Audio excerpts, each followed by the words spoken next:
Hello friends, my name is Jess and welcome back to my channel, Books Past Bedtime. In today's video, we're going to be doing my February wrap-up. Now, February was kind of a mixed bag for me. I would say the first half of the month, I was doing really great. I read so much. Literally, I read like everything I read in the first half of the month. And then I read these books that threw me into a book hangover, book slump, reading slump situation type of deal. So the last half of the month, I did not read so much. But that's okay. I still managed to read 13 books in February and I actually had a really high average rating. So the quality was there, which was nice. And I am now over my reading slump and ready to hit the ground running in March. So hopefully I will have read more in March, but for now we're going to talk about what I did get to in February, and we're going to start off with some reading stats. So like I mentioned, in February I did read a total of 13 books. I read 3,598 pages and listened to 11 and a half hours of audiobooks. Like I mentioned, I had a really high average rating this month, which is exciting. I averaged a 4.3 average rating. I acquired 5 books. I didn't check anything out from the library. I actually really need to go to my library and get a library card. I have like a electronic library card, but my library is like electronic catalog isn't that great. I still just use the one from when I used to live in Virginia. Anyway, I did reread one book that was at the very beginning of the month. I had no DNFs. I actually had 0 1-stars as well, which is very fun. And then I apparently started 4 series, although most of them I think were just like companion series, so not really worried about that. And apparently also read 4 diverse books, which is fun. Moving along to the source of the books that I read, I had a pretty good distribution this month. I did listen to 2 audiobooks. I also read 5 ebooks as well as 5 books physically, and then I had 1 book where I listened to both audio and read physically. The format of my books was pretty typical. I read 1 graphic novel and 1 novella, and then the other 11 books were full-length novels. I would say I have more variety in my target audience this month, as I did read 10 books that were adult, but I also read 2 YA books and 1 middle grade book. Taking a closer look at my ratings, like I mentioned, my average rating for the month was 4.3, and the book that I rated the lowest this month got a 2-star, and I also had 1 3-star and 1 3.5 star. Then I had 2 4-stars, 1 4.5 star, and 7 5-star books, which is crazy. Like, I did have such a high quality reading month, so I'm really happy about that. In terms of the genres that I read 3 contemporary books, 1 historical fiction, and 9 romances. Pretty typical. Maybe actually usually read more romances than that. Maybe I had a bit better variety this month. We can also talk about author status and publication. So I actually read 4 books that were by debut authors. I read 2 books from authors that were new to me and 7 books by authors that I had read before. And then I actually have a pretty interesting distribution of publishing stats. So I read 2 books that were indie published, 5 books that were self-published, and 6 books that were traditionally published, which is interesting. Typically my largest category is self-pubbed. I think this is probably the first month in a really long time that that's not my largest category, which is good. So hopefully that means I'm reading more of the books that I own, because most of the books that I own physically are naturally traditionally published. We can also take a look at the source that I acquired books from. So I actually had 2 books that I had owned on Audible for a while that I listened to this month. There were 3 books that I purchased from a bookstore, 2 books that I borrowed from a friend, and then I read 6 books off of Kindle Unlimited. We can also talk about the diversity of my reads. So 4 of the books that I read this month had diversity in some form in regards to race or ethnicity, and then all 13 of the books I read had LGBTQIA+ representation, naturally. And then 10 of the books that I read were known own voices books, which is great. They might have all been own voices and I just don't know. Some authors don't share that information. Own voice is kind of a weird thing. I like to say this every time. I'm sure you've heard me say it before. And then I also have this fun graph of all of the cover colors of books that I read this month, which I always just think is fun and satisfying to look at. And I think that those are all the reading stats we're going to talk about. So let's go ahead and get into the books that I actually read. So I, like last month, ranked these from worst to best, so make sure you stick around to the end of the video to find out what my favorite books of the month this month are, and which ones I definitely think that you should pick up. Although none of these books are bad, so if any of them sound interesting to you, I would recommend picking them up. Like I said, very high quality reading month. There was just some that I liked more than others, obviously. So let's go ahead and get into it. The worst book, unfortunately, that I read this month was Catch by Chris Bryant. I ended up giving this book 2 stars. This is a female sports romance involving a girl who used to play football in high school, and she's now part of the coaching staff of this new NFL team. I can't remember if they're actually the NFL or if they're like a rank lower or something. Doesn't really matter. She is coaching, been hired to coach this team, and her high school rival is playing on this team, hired to play on this team. And they like start at the same time, and our main character's like, I'm not sure if how this is gonna go. And they had a rivalry in high school because they played for opposing football teams. He stole her girlfriend, so who he's like now married to, which is fascinating. So I really wasn't sure where this book was gonna go because this is a sports romance book. I'm like, who is the love interest here? For half of the book, I thought maybe it was gonna be this guy that she had this rivalry with. Turns out it's his wife, which was the other possibility, obviously. Also just like an interesting possibility because I wasn't really sure how that was gonna work with her being married to this guy. And I wasn't really sure up until like the 80% mark of this book what was gonna happen. I had kind of a theory and my theory turned out to be correct. I don't know. I just thought that this book was just kind of a strange book. Like, I don't think it was super well written. I didn't have really any feelings other than slight disgust for all the characters that were involved. I didn't think the relationships were written well. I didn't think the dialogue was written well. I just don't think the writing was really up to snuff, and just the concept of the story itself was not my kind of thing. It was very strange, and like I said, I had no idea like what I was supposed to be rooting for or wanting to happen the entire book, which is something that I enjoy about a romance book. Like, I want to know who the love interest is. I want to know whose scenes together I need to like the main character and the love interest like hardly talked for the whole book until the end. So I don't know, it was just a weird book, not my vibe. 2 stars, probably the one on this list that I would least recommend. Next, I'm going to talk about Mismatched by Anne Camlin and illustrated by Isadora Zeffirino. This is a graphic novel that's a retelling. To me, it feels like a retelling of Clueless, which is a retelling of Emma by Jane Austen. This is pitched as an Emma retelling, but it feels more like a Clueless retelling, even though Clueless is a very good retelling of Emma. Does that make sense? This just was like Clueless, basically, because it's set in high school. It's just gender swapped. Our main character is a boy. He is like this semi-famous makeup influencer, and he likes to meddle in his friends' love lives and adopts this like quirky girl to try and give her a makeover and get her to fall in love with this guy. And then he ends up falling in love with his best friend. Not his stepbrother, his best friend. And this was a cute story. I enjoyed the art style. It's very like cute and colorful and fun.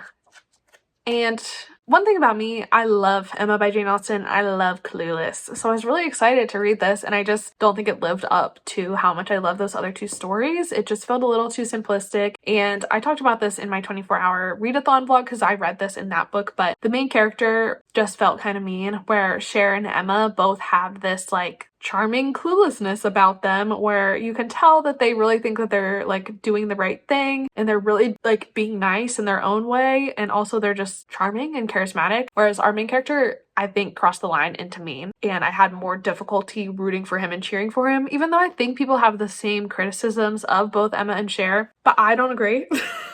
But I do feel like this character kind of crossed the line. So it was difficult for me to like super root for him, even though I did think it was cute. It just was like a solid 3-star read. Like, it wasn't something that I would go out of my way to recommend, but it was fun, it was quick, it was light. I didn't hate it. It just was all right. Next on my list, I'm going to talk about Out on the Ice by Kelly Farmer. This is an FF hockey romance, and it was cute. It was about this main character who owns this hockey camp for girls, and she ends up hiring this woman named Amy to work with her for the summer. And Amy's a WHL player. Is that what it's called? Women's Hockey League? I don't know. She's a professional hockey player. Both of them like have sworn off romance kind of for different reasons, but they do end up like feeling the spark, having this romance between one another, kind of like a failed casual trope situation. This was another book that was just okay. It was kind of missing a spark for me. I do think that this one was well written, but I just couldn't like really care too much about the characters. It just was kind of like boring to me. I don't know. I just didn't really feel much for anybody in this story. I didn't think that the romance was super well done, and I just mostly wanted it to be over when I was reading it. Like, looking back, I can't really point out anything that was wrong with it. Like, I don't think it was bad. I don't think it was poorly written. I just didn't feel a spark between our 2 main characters. I just didn't really have any interest in them being together. I just like honestly couldn't care less. I was like, okay. And they were both like also kind of annoying in their own ways.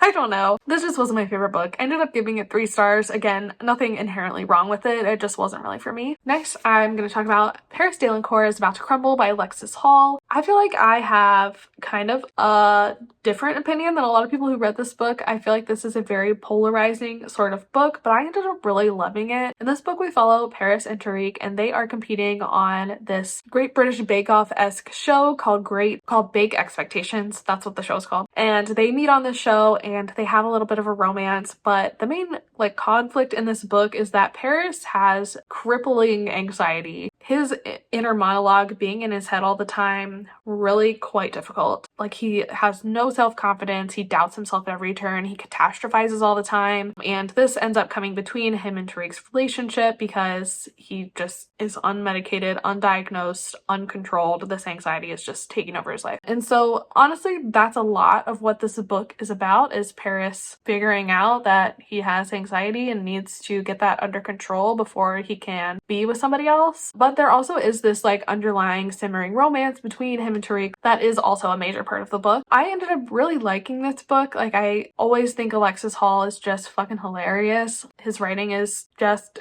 so witty and funny and quick and incredible, and I love it. Paris definitely was a difficult character to be in their head the entire time. I do think that once he kind of started to be challenged on his thought processes, he got better. The beginning of the book was definitely the worst to kind of get through, mostly just because I relate so much to Paris. That is an unmedicated anxiety head dialogue. It was rough. I ended up really liking this book. I felt so much sympathy for Paris. Even though I think a lot of people would argue he's not a super sympathetic character, I kind of understood where he was coming from, and I did think that he was trying. And I did really enjoy his relationship with Tariq. I thought it was really cute. And I think meeting Tariq was really good for him, and I think it was good in different ways for Tariq as well. And I really enjoyed how this book ended. It kind of has a happy for now ending, which I think is very appropriate for where Paris, the character, is in his mental health journey. So I really liked that and appreciated that. There was a lot about this book that I liked, but of course it wasn't really an easy or fun read in a lot of ways because of how heavy Paris's mental health issues are. I do think they were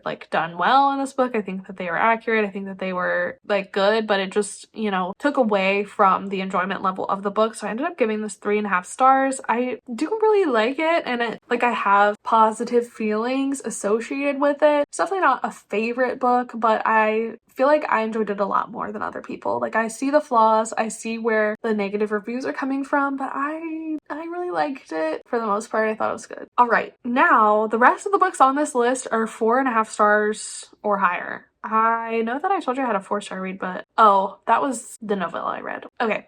Whatever. The rest of the books from here on out are 4.5 stars or higher. The book that I would probably rank the lowest of all of the amazing books that I read this month is Little Demon in the Details by Nordica Knight. Now, I gave this book 4.5 stars. I fucking loved it, but I don't think it maybe has as wide of an appeal as the rest of the books, so that's why I'm putting it in this position. And I did have a few issues with it. The only issue I had is I think it was a little too long. I do think that this book could have been shorter. It's over 400 pages for a KU self-pubbed mafia romance. That's a little stupid, but it was really good. I really enjoyed it. So in this book, we're following Mercer and Blake. Mercer and Blake are a part of 2 very influential families that both run a lot of the city and also hate each other. They are going to be joined soon through marriage. One of Mercer's sisters to one of Blake's brothers. But Mercer is kind of the wild child of his family. He's kind of the one threatening this relationship because he's just a brat and all over the place, and his family's ashamed of him, blah, blah, blah. And so Blake's dad is Blake, figure out what's going on with him, keep an eye on him, keep him out of things. And so Blake does that, and Blake's idea of doing that is to kidnap Mercer. And so Blake kidnaps Mercer, takes him to his house, and basically Mercer was gonna get sent away to this scary child exploitation camp, the kind that Paris Hilton fights against, or go with Blake. So Mercer obviously chooses to go with Blake. Basically find out that they are each other's perfect match. Mercer is this huge brat, but he's really hiding this very damaged interior. I love a character like that. I think they're so fascinating. Blake is just super patient, and he ends up just being exactly what Mercer needs in order for Mercer start to kind of come into his own and to start trusting himself and believing in himself and proving himself. They basically work together to uncover what exactly is going on with their families, because there's something shady going on with this like marriage deal that's happening. Also, Mercer's father's just a fucking asshole, so they want to take him down. So they have this romance that's really sexy, really hot, and then they also are like trying to solve this mystery. There's a lot of repetition. There's definitely like pretty hard kinks in this book, so if that's not your thing, I wouldn't recommend. But I really, really enjoyed it. I thought it was really well written, other than being a little bit too long. Could have used an edit, but I mean, what book on KU couldn't use an edit, you know? So I ended up really enjoying this. I really like these characters. I really liked this book. I thought it was like super exciting, super hot, super well done. Loved it. Would recommend. Switching sides. I feel like this happened in my last video too. We're going to talk about Hazel Bly and the Deep Blue Sea by Ashley Herring Blake. This is a queer middle grade book. It is following our main character Hazel. Now Hazel's family is really in upheaval because one of her moms passed away and her other mom has just been moving them around from place to place, not allowing any roots to settle down, and also not really being there for Hazel in the way Hazel needs. So Hazel is really struggling with anxiety, with wanting to go home, with missing her mom, and just really feeling isolated, honestly, even from her own family. And they end up in this new town in Maine where her mom happens to have this friend who also has a daughter, and so Hazel and this daughter are kind of like thrown together. Hazel's very resistant to the idea of becoming friends with anyone because she knows they're just gonna move again soon. This girl, her name's Lemon, kind of wears down Hazel and they end up becoming close and becoming friends. And this is really a story very much about grief, about losing a parent, and just the complex emotions and consequences of that. This book was really hard to read just because of how emotional it is. I just felt so much for Hazel, especially when it came to her relationship with her mom. That was so difficult to read about. Her mom just basically like neglecting her and just not seeing her. It was so frustrating because Hazel's like, I don't know, she's somewhere between 10 and 12. She's young and her mom is just oblivious and just wrapped up in her own shit. Look, I get it, but also you're the only person this kid has left. Like, you have to be there for your kid. I don't know. I know that it's not that simple. I'm not a parent. I haven't lost anyone like that. It's just, it was really difficult to read. It was so many complex emotions, but it was really well done. It was really beautiful. I would, controversial opinion, say I like Ashley Herring Blake's middle grade stories more than I like her adult romances. I just think there is something special about them that is just so good. They are just incredible. They just touch me so deeply. I don't know. And I really loved seeing Hazel's growth in this book. The little found family that she forms with her friends, her and Lemon's friends, is just so cute. And I loved seeing the sister relationship between Hazel and Peach. I thought that was so cute. I ended up really loving this book. It's really, really good. I think I gave it 4.5 stars. And I think it was just probably because it was harder to read, made me angrier than her other middle grade stories that are along this vein. I did really enjoy this one. I thought it was really good, and I definitely would recommend to everyone. It's just a really good story. Next, I do have an honorable mention before we get into the full 5-star books, and that is The Soul Eater by Lily Mayne. This was my reread this month. Last month, I reread Moth and Seraph. My friend Izzy ended up reading The Soul Eater. I convinced her to read it, so I was like, fine, I'll reread it with you. Don't have to beg me. So I ended up rereading this one at the beginning of the month, and it was such a fun experience. This was actually my first reread of The Soul Eater. If you don't know, this is the first book in Lily Mayne's Monstrous series, which is a series of books. They're post-apocalyptic, set in a US that has been overrun by monsters, and each book is a different monster-human romance. They're all MM, and they're just really fucking good.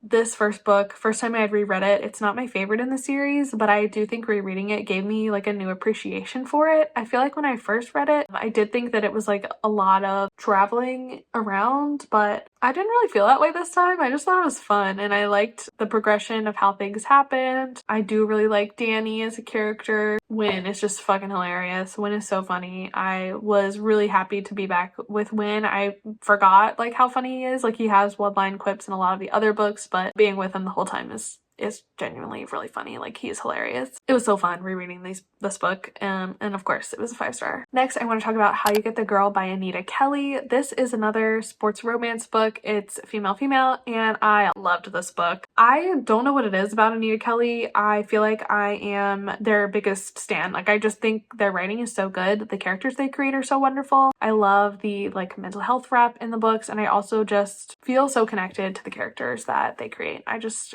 love them. So in the story, we're following Julie and Elle. Julie is a coach of this high school basketball team in which this new girl named Vanessa joins at the beginning of the book. Vanessa is like coming in late. She kind of has an attitude, and so Julie is not really sure what's going on. But then Elle Cochran walks into her gym, and Elle Cochran used to be a famous like college player. I can't remember if she played professionally or not. I think she probably did. But anyway, she was Julie's like childhood crush kind of. And she's like, oh my God, why are you in my gym? Like, this is so cool. It turns out that Elle is Vanessa's aunt and currently her foster mom. And so she wants to talk to Julie about Vanessa joining the team and all of that stuff. And so that's kind of how they originally get introduced. And there's kind of like a bad first impression situation that happens, and that trope's always fun. But they continue to interact because of Vanessa being on the team. Julie convinces Elle to help her coach the team, to spend more time with Vanessa, and just because she needs an assistant coach. And along this way, they develop this relationship, and they eventually have a romance, and it's just really sweet and cute. And this book was super special to me, I think, because Julie is asexual. This is like the first time she's ever really developed feelings for anyone. So I love reading about characters that are on the asexual spectrum. So I really loved Julie, and this romance just made me feel so many things. I loved the aspect of seeing both of these people have a relationship with Vanessa. Like, I don't know, I just really enjoy seeing parent-child interactions, especially when it's kind of like the parent role is chosen by one of the characters. I just love seeing that kind of relationship develop. I think it just is so sweet and so special. I loved the chemistry between Julie and Elle. It was very hot, very sexy. I liked them a lot together. I liked the pining and the flirting and the relationship building. It was just all really well done and really sweet. And I loved seeing the cameos from all the other characters in this series. I thought it was really fun, and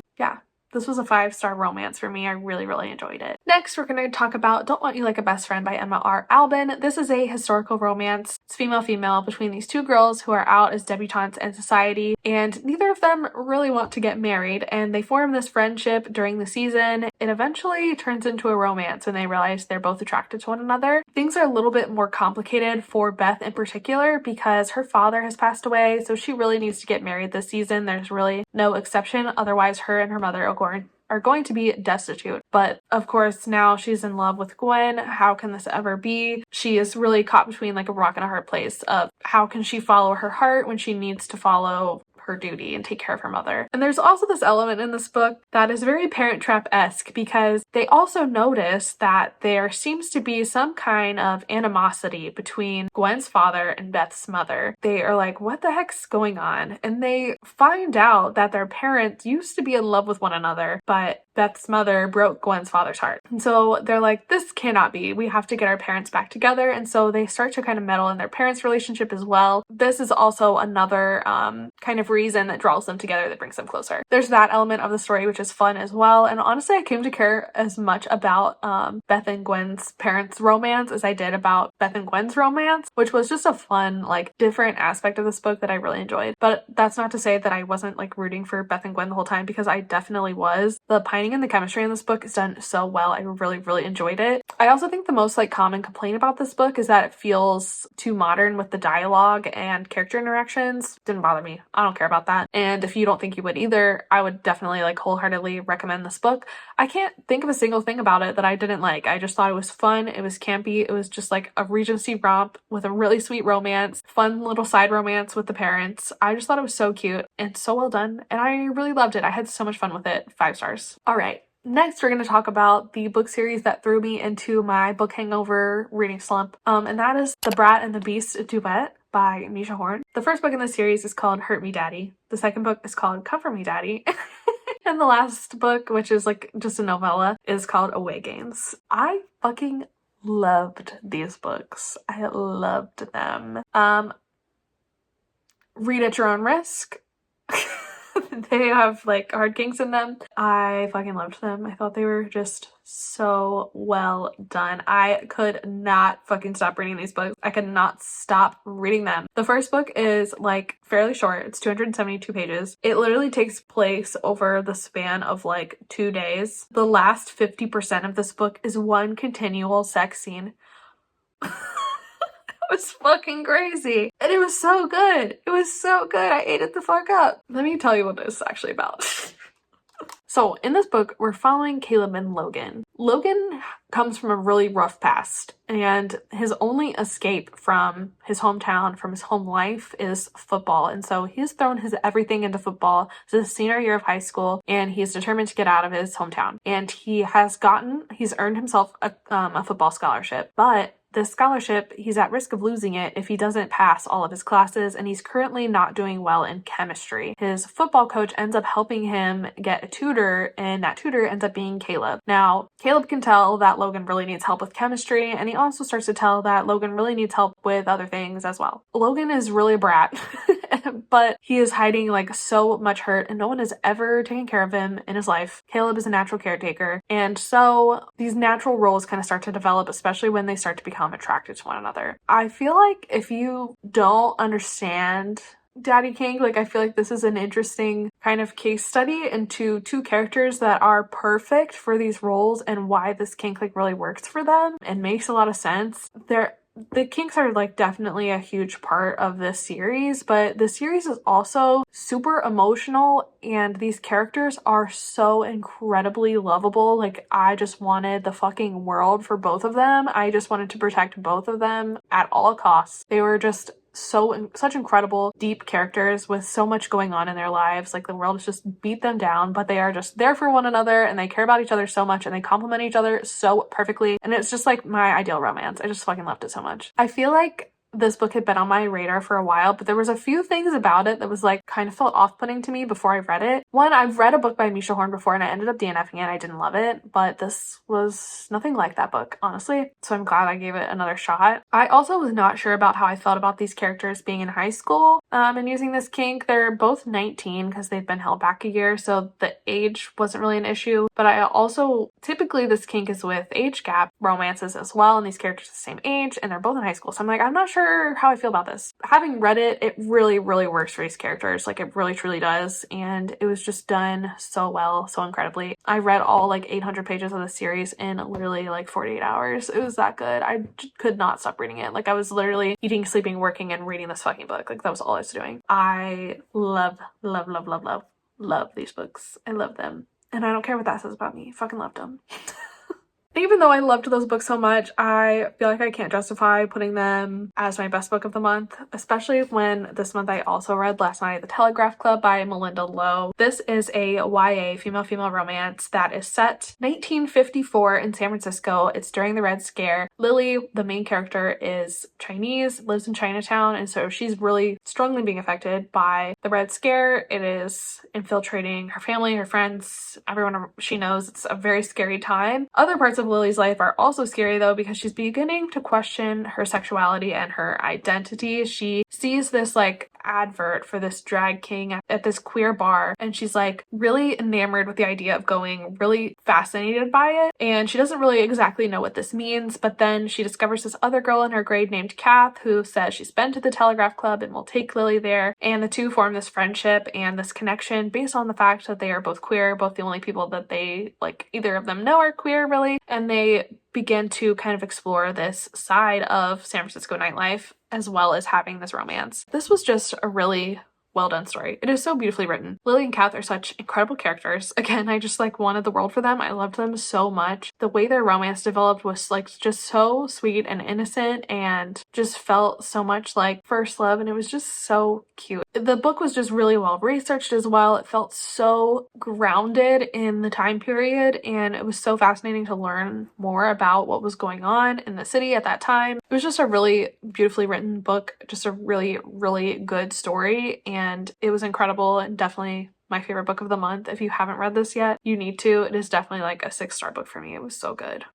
All right, and those are all of the books that I read in February. Thank you so much for watching this video. I really appreciate you being here. If you're interested in purchasing any of these books, I do have them linked in the description. These are affiliate links. I'll earn a tiny commission if you purchase through them. No pressure, just there for your convenience. You can also follow me on all social media. Those are linked in the description as well. And don't forget to do all of the fun YouTube stuff to help me out if you feel like it. If you are interested in subscribing, I would appreciate that. I post videos exclusively about queer books on this channel, so if you're interested, please hit that subscribe button and stick around. I would love to have you. You can also like this video, leave me a comment down below letting me know what you read in February. I would love to know. And I think that is everything from me. So thank you so much for being here. I really appreciate it, and I will see you in the next one real soon. Bye.